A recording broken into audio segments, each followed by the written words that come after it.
औज़ुबिल्लाहि मिनश्शैतानिर्रजीम बिस्मिल्लाहिर्रहमानिर्रहीम। इब्तिदा तो हम अल्लाह का शुक्र अदा करते हैं कि अल्लाह ने हमको मुसलमान बनाया और ये अल्लाह की नेमतों में सबसे बड़ी नेमत है। इसके बाद देखें तो अल्लाह ने हम पर यह एहसान किया कि हमारी हिदायत के लिए एक किताब नाजिल की जिसे हम कुरान कहते हैं। ये हमारी हिदायत के लिए काफ़ी है, हमारी रहनुमाई के लिए काफ़ी है। लेकिन हम हमारी ज़िंदगियों में गौर करें तो हम इस किताब से बहुत ज़्यादा दूर हैं।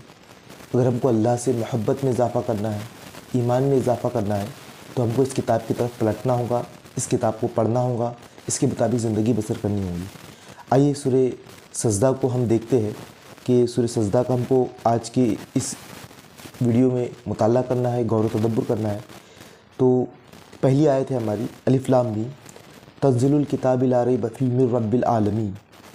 ये किताब की तंजील बिलाशबा रब्बुल आलमीन की तरफ से है। अगर इस पहली आयत में देखें तो अल्लाह यहाँ बयान फरमा रहा है कि ये जो किताब नाजिल करदा है ये अल्लाह रब्बुल आलमीन की तरफ से है।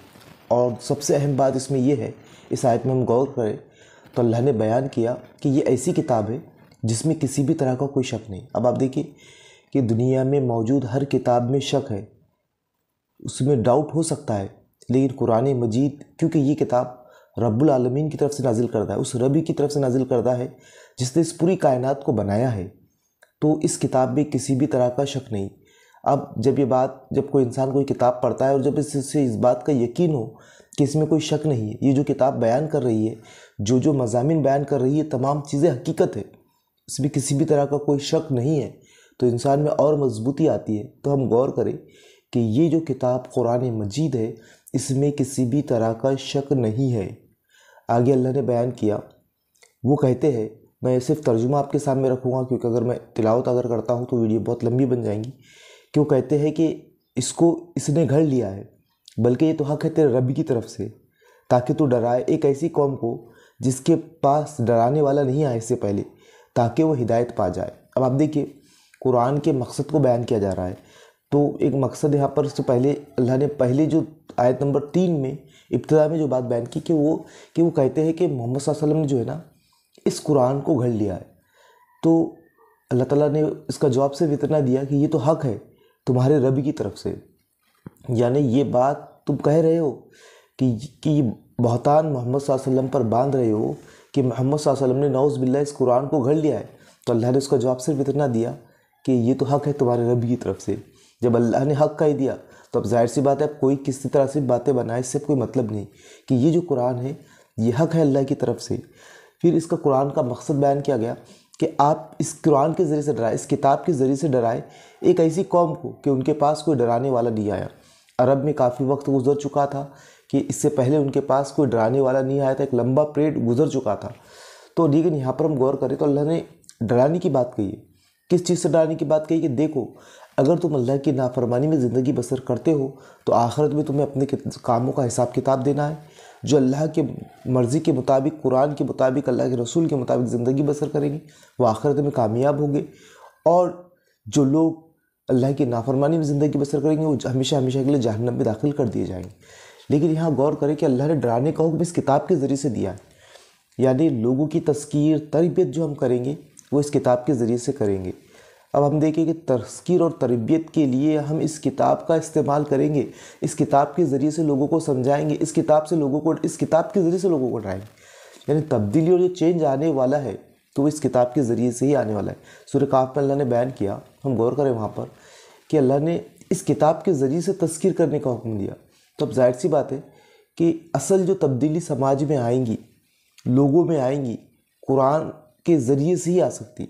दूसरी कोई किताब में, किसी के लेक्चर में इतनी ताकत नहीं है कि वो इंसानियत को तब्दील कर सके, उनके मिजाज को तब्दील कर सके। तो कुरान वाहिद वो किताब है जो इंसानों को तब्दील कर सकती है। अल्लाह ताला का खौफ, तकवा, डर इस किताब के ज़रिए से इंसानों में आ सकता है।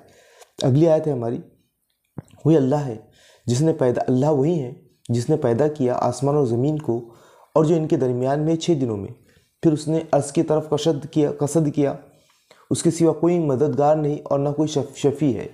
अब यहाँ देखिए, यहाँ पर बहुत सारी चीज़ें हमको मिलती है। अगर इस आयत को हमको देखें, पहली बात तो अल्लाह की तारीफ़ की गई। यहाँ पर अल्लाह की तारीफ़ बयान की गई कि अल्लाह क्या है, अल्लाह कौन है। तो अल्लाह वो है जिसने आसमान और ज़मीन को बनाया, وہ آسمان و ज़مین کا پیدا کرنے والا ہے۔ دوسری چیز، اس نے 6 دنوں میں بنایا، پھر اس نے قرار پکڑی عرش پر۔ اس کے علاوہ کوئی ولی اور کوئی شفیع نہیں، مددگار اس کے علاوہ کوئی بھی نہیں ہے۔ ہم کو اگر مدد چاہیے، جو مدد کرے گا، ہماری دعاؤں کو سنے گا، ہماری التجاؤں کو سنے گا، تو اللہ کے علاوہ کوئی بھی نہیں ہے۔ کسی کی بھی طاقت نہیں ہے، کسی کے بھی اختیار میں نہیں ہے کہ وہ ہماری مدد کرے، بلکہ ولی اور شفیع اگر کوئی ہے تو وہ صرف اور صرف اللہ تعالیٰ ہے۔ اللہ کے علاوہ کوئی بھی ولی اور شفیع نہیں ہے، سفارش کرنے والا بھی نہیں۔ اب آپ دیکھو، نہ ولی ہے نہ شفیع ہے، تو یعنی مددگار اور شفیع صرف اور صرف ہمارا اللہ رب العالمین ہے، اس کے علاوہ کوئی نہیں۔ پھر بھی آپ دیکھیے، جب اللہ تعالیٰ یہ قرآن میں بار بار کہہ رہا ہے، تو پھر بھی لوگوں نے اپنے دل سے بہت سارے ولی بنا رکھے، بہت سارے اپنے مددگار بنا رکھے، بہت سارے اپنے شفیع بنا رکھے۔ تو اللہ کے علاوہ کوئی شفیع اور مددگار نہیں، کیا تم غور و تدبر نہیں کرتے؟ پھر آگے اللہ نے بیان کیا۔ اب آپ دیکھیں، یہاں پر جو بات بیان کی جا رہی ہے وہ یہ کہ اللہ نے آسمان و زمین کو بنایا۔ پھر یہاں پر اللہ نے بیان کیا کہ وہ تدبیر کرتا ہے کاموں کی، آسمان سے زمین کی طرف اٹھتے ہیں اس کی طرف جس کی مقدار 1000 سال کے برابر ہے، جس سے تم گنتے ہو۔ اب ہم ٹائم کا اندازہ لگائیں اللہ کے پاس، کہ یہاں پر جو بات کہی گئی کہ ہماری جو وقت بیت رہا ہے، یعنی دنیا کے جو 1000 سال ہے وہ اللہ تعالیٰ کے پاس ایک دن کے برابر ہے۔ تو ہم غور کریں یہاں پر کہ یہاں پر جو مشرکین نبی کریم صلی اللہ علیہ وسلم کو کہتے تھے کہ ہم تو تمہاری کئی دنوں سے نافرمانی کر رہے، تو وہ عذاب جس کا تم وعدہ کرتے ہو تو وہ عذاب ہم پر کیوں نہیں آتا؟ تو یہاں پر اس کا جواب بھی ہے کہ تم تو سمجھ رہے ہو کہ لمبا پیریڈ ہے، لیکن اللہ کے پاس جب تمہاری تاریخ کے 1000 سال گزرتے ہیں تب جا کر اللہ تعالیٰ کے پاس ایک دن گزرتا ہے۔ تو یہاں پر دوسری بات اللہ نے بیان کی کہ اللہ نے آسمان و زمین کو، یہاں پر ہم سوچے آسمان و زمین کو بنا کر وہ کہیں بیٹھ نہیں گیا، بلکہ وہ پورے کاموں کی تدبیر کر رہا ہے، وہ پوری دنیا کو چلا رہا ہے، پوری کائنات کو چلا رہا ہے۔ تو وہ کاموں کا حکم دیتا ہے ایک ایسے دن جس کی مقدار 1000 سال کے برابر ہے، جو ہم گنتے ہیں۔ آگے اللہ نے بیان کیا، اس کی خصوصیت کا تذکرہ اس نے کیا اللہ تعالیٰ نے، کہ وہ جاننے والا غیب کو اور چھپی ہوئی باتوں کو، غالب اور رحم کرنے والا ہے۔ یعنی غیب اور چھپی ہوئی باتوں کو وہ جاننے والا ہے، وہ غالب ہے اور بہت رحم کرنے والا ہے۔ جب وہ اتنی بڑی طاقت رکھتا ہے، اتنے زیادہ اختیارات رکھتا ہے، تو وہ کافی غالب بھی ہے، تو اس کی خوبی یہ ہے کہ وہ رحم کرنے والا ہے۔ تو یہ 6 آیتیں میں نے آپ کے سامنے ان آیتوں کا خلاصہ رکھا۔ اصل میں ہم کو بہت شدت کے ساتھ جس چیز کی ضرورت ہے وہ یہ کہ ہم اللہ تعالیٰ کی کتاب کی طرف پلٹے، اس کتاب کا مطالعہ کریں، اس کتاب کے مطابق زندگی بسر کریں۔